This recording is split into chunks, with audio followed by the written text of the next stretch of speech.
En direct, on la remercie avec Jean-Luc Mélenchon en direct d'Hénin-Beaumont. Bonsoir Jean-Luc Mélenchon, merci d'être avec nous. Le Front National vous a mis KO au match aller à la présidentielle, KO au match retour à la législative. Allez-vous vous en relever? Pardon? Le terrorisme, j'allais dire, c'est sa matrice. Sa matrice, c'est nous qui l'avons faite.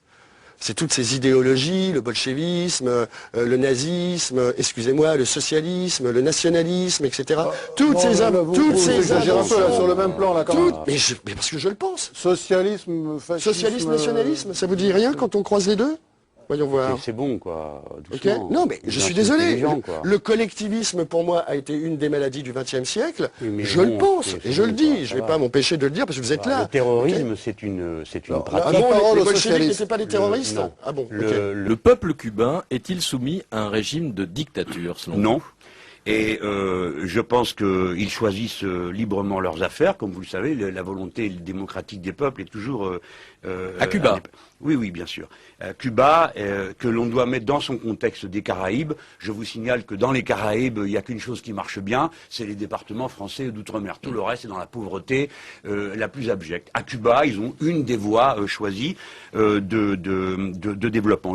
L'an dernier, Yoel était encore journaliste à Cuba, quand il publie par Internet un article sur le trafic des appartements, propriété de l'État. Alors la police s'en prend à sa famille, Yoel doit fuir, il vient d'obtenir le droit d'asile en France. À Cuba, c'est très simple. Tout ce qui n'est pas publié par la presse officielle est interdit. C'est un motif de persécution par la police politique. En mars dernier, le président communiste cubain Fidel Castro fait condamner le poète Raúl Rivero et 80 journalistes indépendants à des peines de 14 à 28 ans de prison.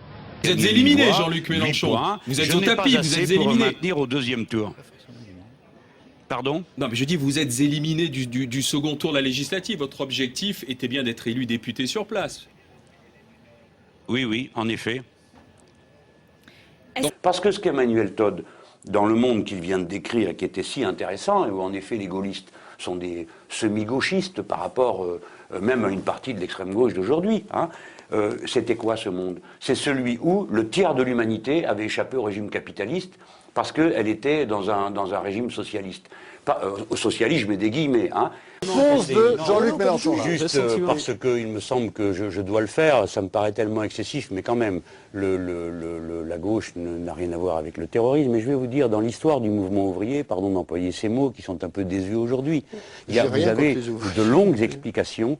Vous savez, au début du siècle, ça avait été une tentation pour des jeunes gens, notamment en Russie et ailleurs. On disait, bon, on va régler le problème, alors on va tuer le tsar, on va faire je sais pas quoi. Et vous avez de très longs textes des principaux dirigeants de la gauche expliquant pourquoi on n'a rien à voir avec le terrorisme, que l'idée qu'on se fait de la transformation de la société, c'est que tous les gens s'emparent de la cause et non pas quelques-uns. Par conséquent, aussi bien moralement que dans la méthode et comme dans le projet, nous n'avons rien à voir avec le terrorisme et nous le combattons. C'était en 2007, premier régime de semi-liberté pour Jean-Marc Rouillant. Mais il retourne en prison un an après, suite à une interview dans l'Express. Il y déclarait ne pas cracher sur tout ce qu'il avait fait, c'est-à-dire sur l'action de l'organisation d'extrême gauche Action Directe, qui pratiquait la lutte armée dans les années 80. Un groupe coupable de l'assassinat de l'ingénieur général de l'armement René Audran et du PDG de Renault Georges Besse. Pour ces faits, Rouillant avait été condamné à la réclusion criminelle à perpétuité. L'indignation face à la libération de Cesare Battisti a résonné jusqu'au sein du Parlement européen. Battisti est un assassin, un meurtrier, disent ces pancartes brandies par plusieurs eurodéputés. Il dénonce la décision de la justice brésilienne de libérer l'ex-militant d'extrême gauche, condamné par contumace en Italie pour homicide.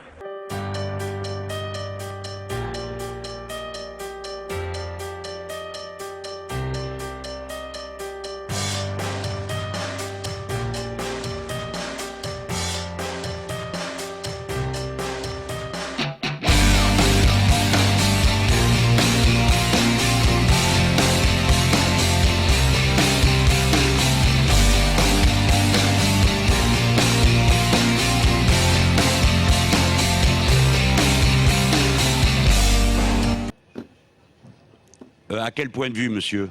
Vous n'êtes pas au second tour, Jean-Luc Mélenchon. Je veux bien qu'on tourne autour du pot. Vous n'êtes pas au second tour de l'élection législative, donc vous avez Non, perdu. on ne tourne pas autour du pot. Mais attendez, mon petit bonhomme. On ne tourne pas autour du pot. Qu'est-ce que vous voulez me faire dire? Faites la réponse tout de suite, comme ça, on sera tranquille. C'est certainement pas une démocratie au sens où... Mais c'est pas une dictature. Tout à fait évident. Non, c'est pas une dictature. Ça, pour moi, clairement, non. Mais si je me suis retiré, on a le droit d'avoir un avis qui n'est pas le vôtre. Non, j'essaie de le préciser. Donc, je ne suis pas partisan d'établir en France le régime cubain, je vous rassure tout de suite, si c'est ça votre interrogation. Mais dans le contexte de l'Amérique du Sud, je ne suis pas d'accord pour qualifier Cuba de dictature, et je salue la contribution de Cuba socialiste à la lutte des peuples de l'Amérique du Sud pour leur liberté. Quand je dis socialisme, je ne vous ai pas obligatoirement mis là-dedans. Et puis le problème n'est pas là. Le problème, c'est qu'il peut y avoir des terrorismes d'État. Ce qui se passe en Chine, par exemple, devrait nous faire réfléchir. Donc, je suis désolé, et je voudrais, si c'est possible... Je pense que vous n'y connaissez rien. Vous êtes sans doute meilleur en littérature qu'en géopolitique, vous voyez. C'est vous qui le décidez. Non, mais c'est vous qui proférez ça sur un ton incroyable. Vous donnez la leçon à tout le monde. Ah bon? Vous traitez des gens qui sont morts pour se battre contre les terroristes et les nazis. Aussi, hein, okay, il a fait la résistance, alors venez pas me donner des leçons. Je ne donne pas de leçons, je vous demande de ne pas en donner, c'est tout. J'en donne pas, je suis désolé, j'exprime mes opinions.